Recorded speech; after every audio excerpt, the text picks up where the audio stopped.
digamos. O sea, uno tiene al Estado, digamos, el interés público, digamos, uno tiene el mercado, el regulado, pero por otro lado uno tiene al regulador. Ahora, ese regulador, digamos, es equidistante respecto de ambos intereses, digamos, por curioso que suene. Eso tiene impacto más, por ejemplo, en el financiamiento. Siempre se dice que obviamente algo muy estúpido es que los regulados financien al regulador. Típico caso en Chile, la superintendencia de banco, digamos, ¿no? Pero también dice, es muy estúpido creer que el Estado, a través de la ley de presupuesto, tiene que financiar a los reguladores, porque en realidad lo único que se consigue, digamos, es la dependencia total de todo el proceso burocrático, digamos, y eso también resta independencia. Entonces, el equilibrio que uno tiene que lograr, lo tiene que lograr a través de esta agencia regulatoria independiente, que no es solamente un invento norteamericano, ustedes miran en materia financiera, energética, medioambiental, telecomunicaciones, y ese estándar OECD. Ahora que todo lo que nos dice la OECD, eso es como los 10 mandamientos, digamos. Bueno, las agencias independientes son básicamente la regla en todos los mercados, en todos los mercados regulados, y tiene una serie de condiciones, digamos. Son órganos colegiados, donde hay participación mixta, digamos, tanto del Ejecutivo como del Senado, típicamente. En muchas de ellas son en sistemas parlamentarios, obviamente eso genera otras lógicas, digamos. Hay causales exigentes de remoción, hay renovación por parcialidades, y además tiene potestades regulatorias, y eso es muy interesante, digamos. Se despoja, digamos, a los ministros, digamos, y esa es la idea, y a los superintendentes, que muchas veces regulan sin querer decirlo y sin tener potestades, digamos, y efectivamente se le encarga a estos órganos más técnicos, digamos, es probablemente el sueño del New Deal, digamos, en el siglo XXI, y se le entrega potestades regulatorias. ¿Pero por qué? Porque tienen una especialidad técnica y tienen independencia, autonomía desde la política bastante alta por estos diseños institucionales, y uno ahí podría efectivamente tener bastante potestad regulatoria. Por lo tanto, si miramos a nuestro presidente, digamos, ¿no? Uno podría decir que el problema del presidencialismo uno lo tiene que atenuar, digamos. Yo diría, pueden ser más líneas, pero al menos estas 4 líneas. Yo no solamente lo vería en equilibrio con el Congreso Nacional, yo lo vería en la perspectiva de la devolución, como dicen los ingleses, de poder a los gobiernos regionales y locales, la devolución ciudadana, y también en esta creación de quienes ostentan las potestades regulatorias, porque efectivamente ahí está jugándose buena parte de la vida económica y social del país. Muchas gracias.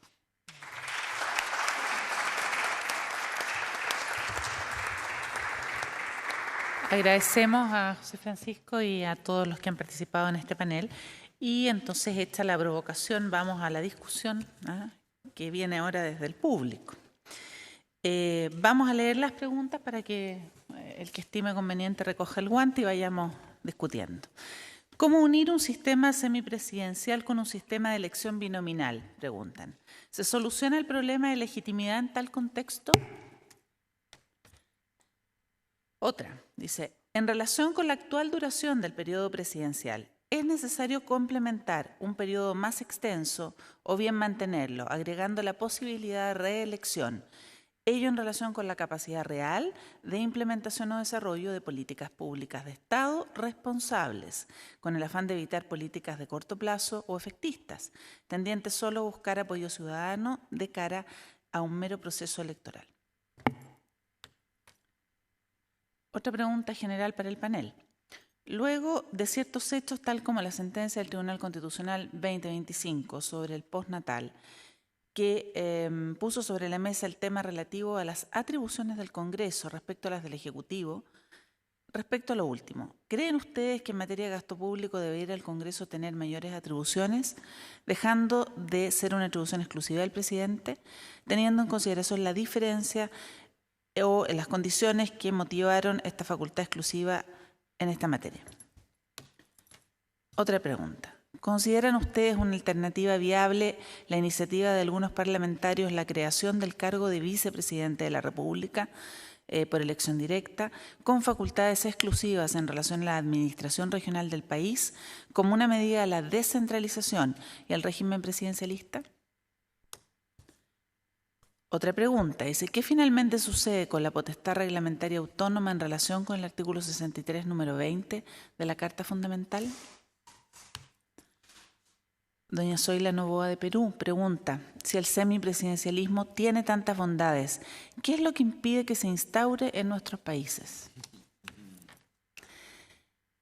Y finalmente, una que me parece que es una pregunta para todos. Dice, me parece que se ha soslayado el fondo de la cuestión.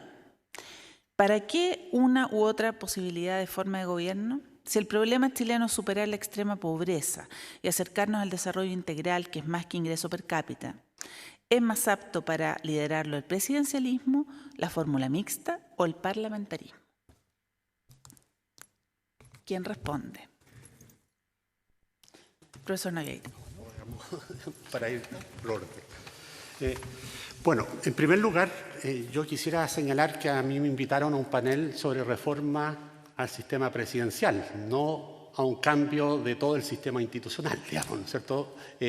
Y menos en 10 minutos, digamos. Entonces, yo quisiera ser serio para empezar en estos términos. Por eso no he expuesto tampoco la distribución de competencias, digamos, entre el presidente de la República y gobierno. Desgraciadamente yo no pude estar presente en el seminario del jueves porque tenía que estar desarrollando actividad académica, digamos, pero yo debería haber desarrollado esto allá. Pero lo que primero quisiera señalar es que la posibilidad de acuerdo para avanzar hacia un cambio de tipo de gobierno se ha producido solo hace 2 meses, digamos. No le pidan, digamos, ¿cierto?, a quienes son partidarios de esa opción que en una semana tengamos listo el proyecto de cambio de régimen político, ¿cierto? O sea, esto no se hace simplemente sentado en una mesa, ¿no es cierto?, sino que requiere ir generando consensos políticos, digamos, para ir avanzando en ese sentido. Lo otro es absolutamente irrealista, ¿no es cierto? Por lo tanto, uno puede tener una fórmula técnica, pero esa fórmula técnica hay que consensuarla y lograr, digamos, los compromisos necesarios para irla concretando. Y eso es lo que obviamente se está haciendo, ¿cierto? Y por eso tampoco ningún presidente de partido va a decir nada, digamos, relevante sobre la materia mientras eso no esté logrado, ¿cierto? Por lo tanto, eso diría en primer lugar. Pasando a un tema que sí yo quiero decir una palabra, digamos, porque no la dije en su oportunidad. A mí me parece claramente que obviamente un sistema semipresidencial no es viable con un sistema electoral binominal, ¿cierto? Eso para empezar. Entiendo, ¿cierto?, que para instalar un régimen semipresidencial tenemos que pasar a un sistema electoral, ¿cierto?, que permita un sistema de partidos plural con relativa independencia, pero no un multipartidismo puro, ¿cierto? Por lo tanto, ¿cierto?, un multipartidismo limitado, ¿cierto?, con distritos de tipo mediano, ¿cierto?, que en definitiva permita la expresión de las distintas fuerzas políticas y permita el surgimiento de nuevas fuerzas políticas, pero que al mismo tiempo no colapse, ¿cierto?, el sistema por un multipartidismo puro. Yo creo que en eso vamos a estar casi todos de acuerdo, digamos, en esa materia. En segundo lugar, esto yo creo que se puede lograr por 2 vías de alternativa. Primero, un sistema de representación proporcional, ¿cierto?, con el método DONT o, ¿cierto?, UDA, ¿cierto?, que es otra modalidad que permite una mejor repartición todavía de las fuerzas, pero dentro de distritos que elijan entre 3 y 7 parlamentarios, no más allá de eso, digamos, en cada, ¿cierto?, alternativa posible. Señalado ello, yo también soy claramente partidario en ese sentido de pasar a un unicameralismo, ¿cierto? Y esto es una innovación de fondo dentro del sistema político. Creo que no se justifica el bicameralismo, ¿cierto?, salvo para estratificar los liderazgos políticos dentro del sistema político chileno. No hay ninguna razón de peso, digamos, para mantener un bicameralismo, ¿no es cierto? Y por lo tanto, el problema es que hacemos desaparecer, ¿no es cierto?, si el Senado o la Cámara de Diputados. La verdad es que me importa poco el nomen juris que tenga, digamos, la próxima Cámara, sino que lo que me importa son las facultades, ¿no es cierto?, y el rol que va a jugar dentro del sistema institucional. Señalado ello, quiero también pronunciarme sobre la descentralización.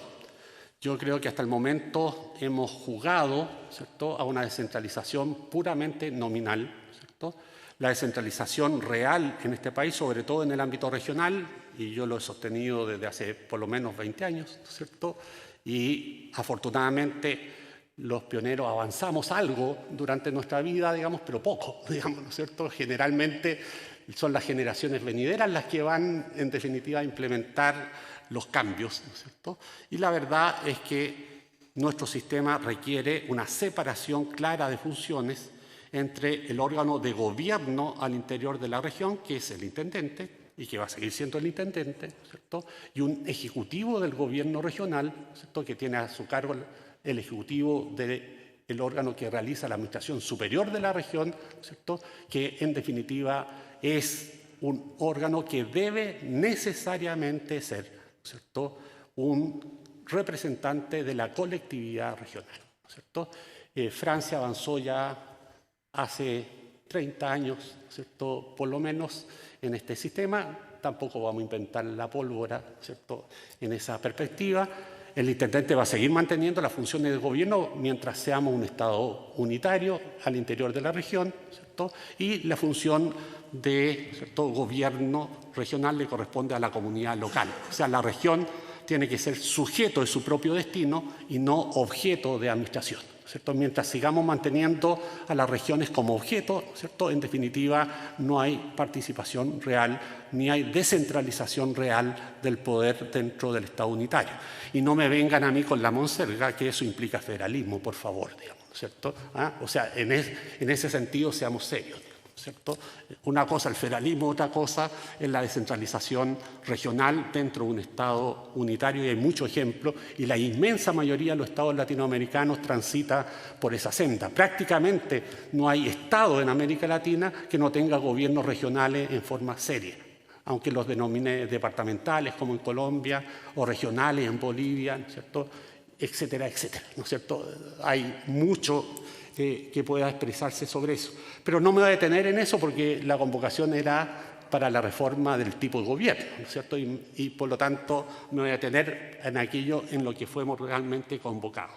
Periodo presidencial, ¿no es cierto? Periodo presidencial, yo creo que dentro del esquema propuesto de un régimen semipresidencial, la mantención del periodo de 4 años, ¿no es cierto?, más la posibilidad de una reelección por un periodo por única vez, ¿no es cierto?, inmediato, digamos, es suficiente, ¿cierto? Sobre todo cuando estamos con un presidente de la República con poderes de moderación y arbitraje, pero que no tiene poderes de gobierno efectivo, sino que ellos están en manos del primer ministro, que es jefe de gobierno real, ¿cierto?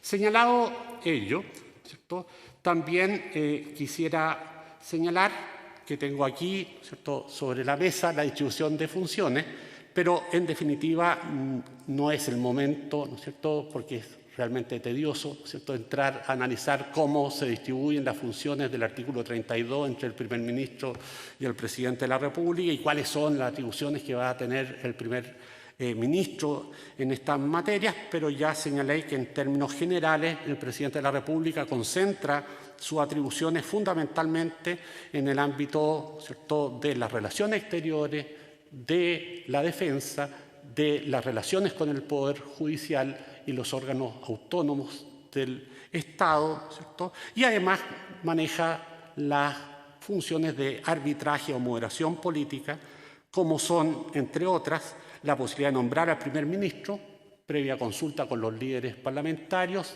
y previo, ¿cierto?, voto de investidura parlamentaria, ¿cierto? En segundo lugar, podría disolver la Cámara, ¿cierto?, convocando inmediatamente a elecciones parlamentarias dentro de un periodo, ¿cierto?, regulado de tiempo de no más allá de 90 días, ¿cierto?, para resolver un conflicto político grave, ¿cierto?, en que se encuentre el gobierno o ante una cuestión nacional de importancia excepcional. Podría convocar a plebiscito o referéndum en los casos expresamente señalados por la Constitución, podría dirigir mensaje al Parlamento, podría convocar al Consejo de Ministros bajo su presidencia, podría ejercer la iniciativa de reforma constitucional, podría ejercer el derecho de veto suspensivo, limitado, ¿cierto?, a la posibilidad de la superación de ese veto simplemente con la mayoría, ¿cierto?, de la Cámara respectiva, ¿cierto? Tendría la facultad de promulgar y ordenar la publicación de las leyes, podría ejercer legitimación activa ante el Tribunal Constitucional, etcétera, ¿no es cierto? Solo señalo algunas de las atribuciones. Y obviamente, ¿cierto?, nos encontraríamos que lo otro importante son las atribuciones de lo que es el gobierno, ¿cierto? Y obviamente dentro del gobierno las que son del primer ministro, ¿cierto? Obviamente, al primer ministro le correspondería elaborar y proponer a la Cámara de Diputados un programa de gobierno aprobado por la mayoría de los diputados en ejercicio, proponer al presidente de la República el nombramiento de los ministros de Estado y su remoción, solicitar a la Cámara de Diputados un voto de confianza sobre una declaración de política general o de algún asunto de relevancia nacional, proponer al presidente de la República, previa deliberación en Consejo de Gabinete, la disolución de la Cámara de Diputados, pero la facultad es del presidente, no es del primer ministro, ¿cierto? A su vez, le corresponde ejercer la iniciativa de ley, concurrir a la formación de las leyes en conformidad con la Constitución, ejercer la potestad reglamentaria autónoma y de ejecución, nombrar a los jefes superiores de los servicios públicos, proveer los empleos públicos, etcétera, etcétera, todo lo que sabemos que le corresponde a un gobierno en tal sentido, ¿cierto? Por lo tanto, no hay mucha cosa nueva que inventar, ¿no es cierto?, sobre esta distribución de competencias, ¿no es cierto? Y dentro de esta perspectiva, por lo tanto, eso es relativamente fácil de hacer, sobre todo si uno mantiene más o menos, ¿no es cierto?, lo que son las funciones de gobierno y las funciones, ¿no es cierto?, de un jefe de Estado con las características que hemos señalado. Ahora, obviamente, también tendríamos que señalar que yo estoy de acuerdo con muchas de las reformas funcionales, ¿no es cierto?, que propone Pablo, pero obviamente son reformas funcionales, digamos, no son reformas estructurales, ¿cierto? Y en el fondo los regímenes políticos funcionan con lógicas estructurales, digamos, que son propias, ¿cierto?, y que son distintas dependiendo si estamos en un régimen parlamentario, si estamos en un régimen presidencial o si estamos en un régimen semipresidencial. Y obviamente no podemos denominar de cualquier manera a cualquier régimen, ¿cierto?, porque en definitiva nos encontraríamos en la Torre de Babel. Y al mismo tiempo el Tribunal Constitucional no sabría cómo, ¿no es cierto?, resolver los conflictos de competencia que se pudieran suscitar en algún momento. Por lo tanto, tiene que haber una lógica institucional, ¿no es cierto?, que esté enmarcado en el sistema constitucional. Y uno puede decir que un régimen semipresidencial es un régimen democrático representativo de colaboración de poderes, ¿no es cierto?, con un ejecutivo dual, donde hay un jefe de Estado, ¿no es cierto?, que es republicano, elegido por sufragio universal directo, que tiene, ¿no es cierto?, algunas facultades, ¿no es cierto?, de gobierno que puede ejercer en forma exclusiva, pero fundamentalmente de moderación y arbitraje, y donde hay un gobierno que conduce la política contingente del Estado, ¿cierto?, respaldado por una mayoría parlamentaria, sin perjuicio de que el presidente de la República, a través de las facultades de moderación, puede hacer efectivo, ¿cierto?, la disolución del Parlamento. Pero cuidado, y esto va para Pablo, ¿no es cierto?, un presidente de la República que tiene facultad de disolver el Parlamento tiene a su vez responsabilidad política, ¿cierto? Y por lo tanto, el Parlamento también podría hacer efectiva la responsabilidad del presidente de la República, ¿cierto?, por iniciativa de la mayoría de la Cámara de Diputados, ¿cierto?, obligándolo a presentarse, ¿no es cierto?, a un plebiscito de ratificación o de cambio, ¿cierto?, en la medida, ¿cierto?, en que eso tenga la mayoría, ¿cierto?, de carácter calificado, ¿cierto?, de unos 3/5 de los diputados de la respectiva Cámara. Por lo tanto, esto se trata también de establecer elementos de contención, ¿cierto?, y por otra parte, estructurar un sistema de equilibrio, ¿cierto?, donde al mismo tiempo no le demos más poder todavía al presidente de la República, ¿cierto?, que el que ya tiene en el sistema actual en forma unilateral, ¿cierto? En este sentido, vamos a encontrarnos que un régimen semipresidencial, tal como un régimen parlamentario, en este punto, ¿cierto?, implica un principio, ¿cierto?, de revocabilidad recíproca, ¿cierto?, en el sentido de los órganos del Ejecutivo y del Congreso Nacional, ¿cierto? Y al mismo tiempo quisiera también señalar, ¿cierto?, que por qué no se ha hecho esto, digamos, antes, porque resulta que los consensos se construyen lentamente, ¿cierto? El régimen semipresidencial aparece en el mundo en el siglo XX, ¿cierto? El régimen parlamentario existe, ¿cierto?, y se ha desarrollado históricamente desde hace 3, 4 siglos, ¿cierto? Y el régimen presidencial, ¿no es cierto?, tiene ya más de 200 años de existencia.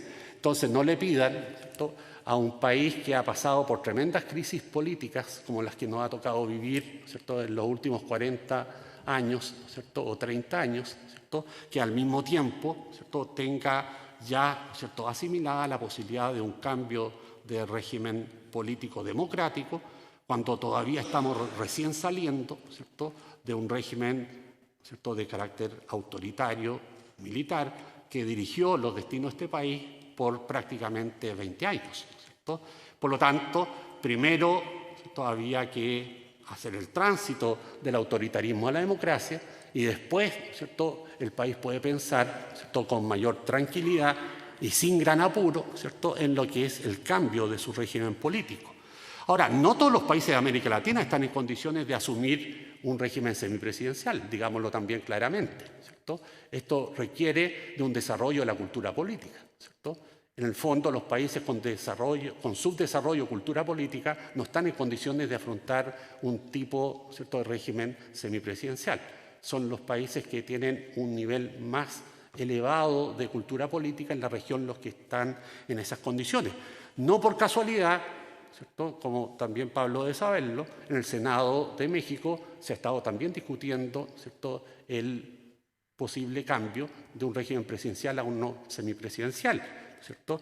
Y el tema de Jesús Orozco, que además trabaja con Diego Valadez en el Instituto de Investigaciones Jurídicas de la UNAM, ¿cierto?, es una de las alternativas posibles, no es la única que se está planteando, ¿cierto?, en el sistema institucional mexicano. A mí me ha tocado participar tanto en el Senado mexicano como dentro del Instituto de Investigaciones Jurídicas en debates más o menos prolongados sobre este tema, ¿no es cierto? Y por otra parte, también quisiera señalar, ¿cierto?, que en este plano, ¿cierto?, es necesario también sostener que obviamente la potestad reglamentaria autónoma y de ejecución, ¿cierto?, le corresponde en un régimen semipresidencial al gobierno y no al presidente de la República, salvo para aquella, ¿cierto?, estructura de su oficina presidencial, donde obviamente tendrá, ¿cierto?, la potestad reglamentaria, ¿cierto?, interna para poder regular esa materia.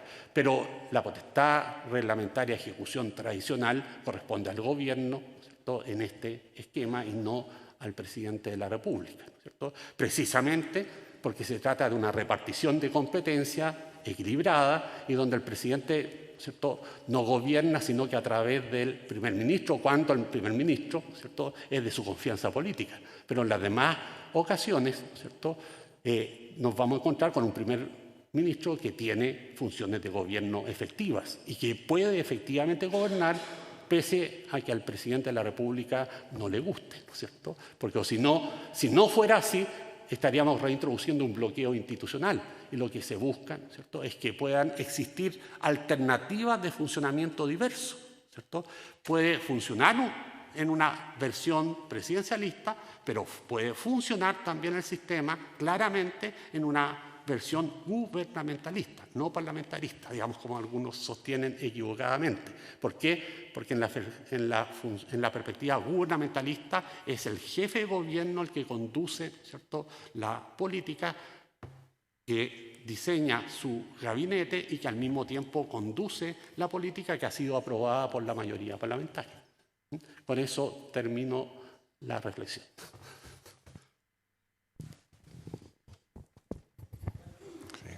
Voy a ser muy breve por 3 razones fundamentales.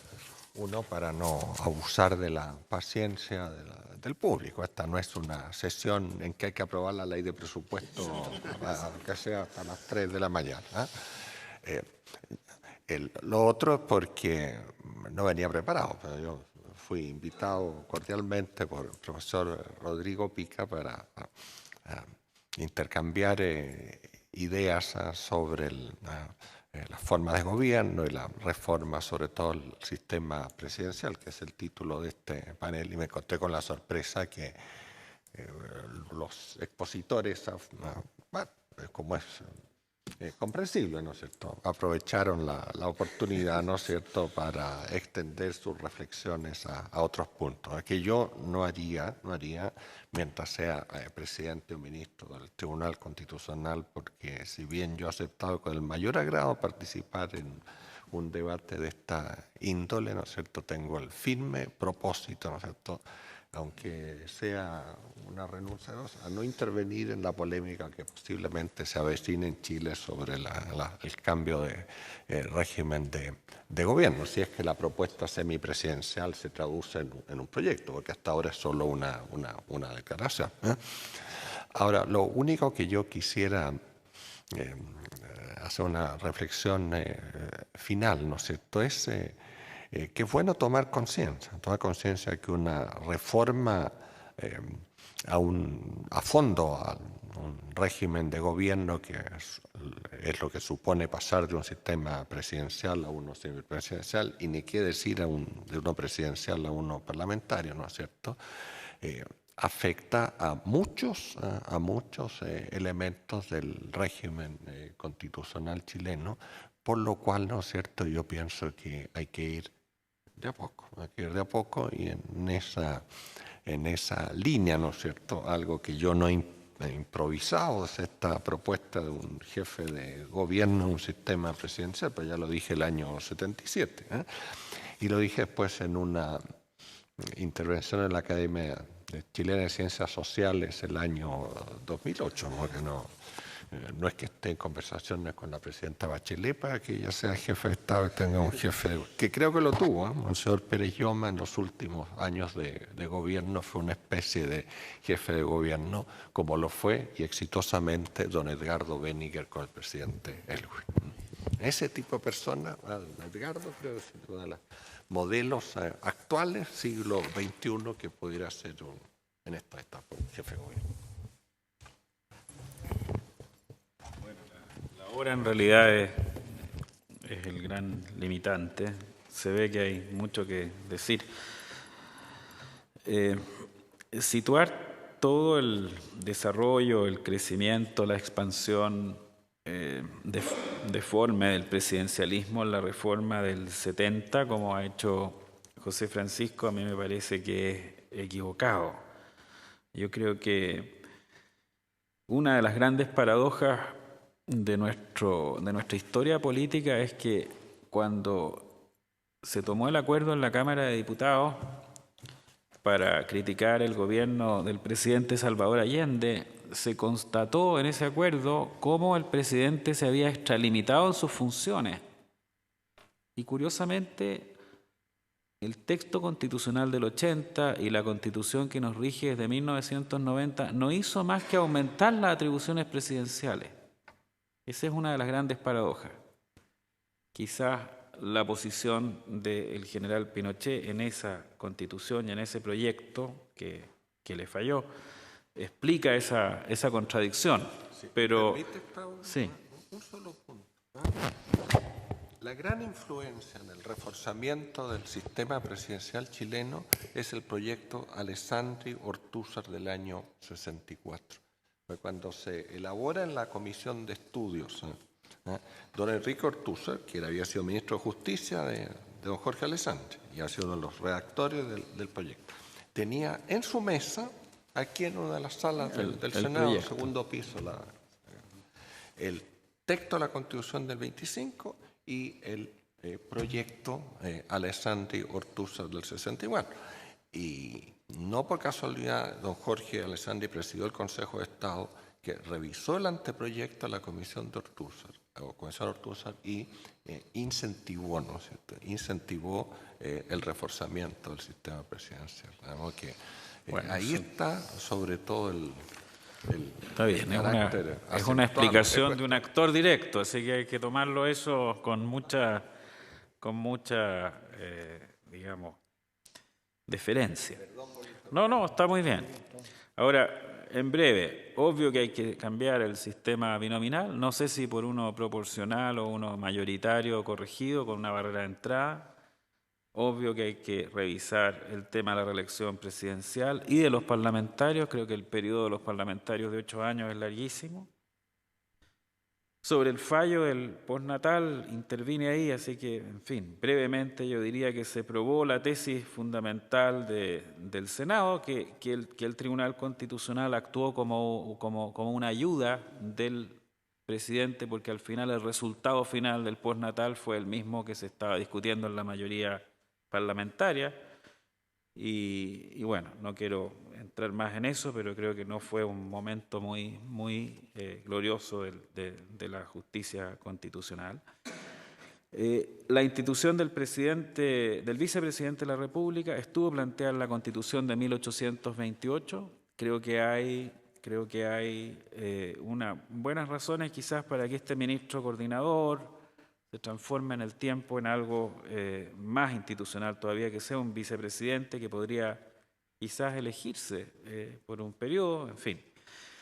La potestad reglamentaria autónoma es un tremendo poder que tiene el presidente, pero ustedes lo ven ahí en la imagen, lo ven sonriente porque la foto se la sacaron sin que él supiera todo lo que estamos pidiendo de él. Pero hasta donde yo sé, y que me corrija don Raúl y Humberto, la potestad reglamentaria autónoma se usó para constituir la Comisión Rettig, ¿y para qué más? O sea, está lleno de poderes no usados y además contradictorios. Entonces, ese es el problema que tenemos, un presidente de nuevo con esta situación acromegálica. Alguien preguntó, ¿para qué hacemos todos estos cambios? Deberíamos hacerlo para terminar con la extrema pobreza, de acuerdo. Cuando hablamos de eso, de gobernabilidad, de darle una mayor funcionalidad técnica, es para que no se produzcan los errores del Transantiago, para que no se produzcan los errores, en fin, para que se pueda discutir en serio una reforma tributaria y no dependa de la iniciativa exclusiva del presidente esta cuestión, sino que pudiéramos haber empezado antes a tratar los temas serios de nuestra desigualdad. Dice Humberto que él es partidario del unicameralismo. A mí no me parece. Yo creo que hay razones clásicas en el federalista número 10. Las facciones en toda república y en particular en Chile están a la vista. Se habló, creo que Francisco habló de los díscolos. Y el sistema bicameral tiene una estructura que permite, como lo explica Madison en forma brillante, mucho mejor que lo que les puedo decir ahora, atemperar los efectos, no eliminar las facciones, pero atemperar los efectos de las facciones, claro. Si son funcionales estas reformas que he propuesto, yo creo que sí, y creo que responden a un patrón de flexibilidad. Ya veremos si nos conviene transitar hacia un presidencialismo flexibilizado, un parlamentarismo, un semipresidencialismo, pero tenemos que trabajar para mejorar nuestro sistema político y económico. Eso sería. Gracias. Yo, dos minutos. En el tema régimen político y sistema electoral, yo creo que hay una lección que es bien importante tener clara, que es la coherencia de esta lógica. Los regímenes electorales son básicamente instrumentales, no se juegan grandes principios acá, y están las dos grandes tensiones entre los sistemas mayoritarios y los sistemas proporcionales. Unos buscan más gobernabilidad eficacia, los otros buscan mayor representatividad. Si hay algo que yo tengo claro, la lectura que he hecho de distinta literatura, me quedo con el consejo del profesor Ackerman, digamos, que dice que hagan cualquier cosa, pero lo que no hagan nunca es mezclar el sistema presidencial con el sistema proporcional, pues en realidad ahí van a quedar el peor de los mundos. Y yo creo que por los incentivos que genera el sistema proporcional, en un presidencialismo, digamos, puede ser realmente nefasto. Entonces en eso tenemos que tener coherencia. Si vamos a avanzar hacia sistemas semipresidenciales o parlamentarios, curiosamente ellos van generalmente acompañados más de sistemas, de algunos sistemas, digamos, proporcionales. Hay que ver la magnitud del distrito, digamos. En general se tienden a distritos bastante más pequeños, no el 2. Recuerden que el binominal es un sistema proporcional, solo que es de magnitud 2, ¿no? El más mayoritario de los proporcionales, digamos. Se cree que es mayoritario, pero es por el efecto que genera. Pero entonces no mezclar presidencial y proporcional, porque eso puede ser relativamente dramático. Y lo último, Yo tenía esta percepción, digamos, del reforzamiento de los poderes, digamos, presidenciales en la Constitución del 80, pero realmente yo quedé muy impactado con esos 2 libros que les recomendé y realmente ojalá tengan la oportunidad de leerlo, porque el debate que hubo, insisto, entre el 43 al 70, digamos, es muy impresionante respecto a los presidentes alegando de cómo el Congreso, digamos, no Parlamento, el Congreso, digamos, hacía la vida muy difícil, desordenaba al país económica y socialmente. Y si ustedes me preguntan a mí cuál es la característica fundamental respecto al sistema presidencial, es quién maneja el gasto público, quién tiene la iniciativa exclusiva en materia de gasto. Esa es lo definitorio. La diferencia entre Piñera y Obama es el artículo 65, si pudiéramos simplificarlo. Y a mi juicio, digamos, ¿no? Compartiendo ya lo que se ha dicho acá, digamos, yo leería esos 2 grandes libros porque ahí hay mucha sabiduría respecto de por qué el sistema semipresidencial podría no tener mucho sentido aplicarlo a Chile. No es por un problema político, yo leería un poco qué pasó cuando el Parlamento tenía mucho poder en este país. Muy bien, agradecemos sinceramente a los 4 miembros del panel. Dejamos invitados a la audiencia para el día de mañana. Tenemos 2 temas muy interesantes también que abordar, el sistema electoral y las reformas a los gobiernos locales. Esperamos contar con vuestra presencia mañana. Muchas gracias, en particular a la Academia Parlamentaria, en la persona de su presidente, por la gentileza y por confiar también en la Universidad Mayor. Muchas gracias. Buenas noches.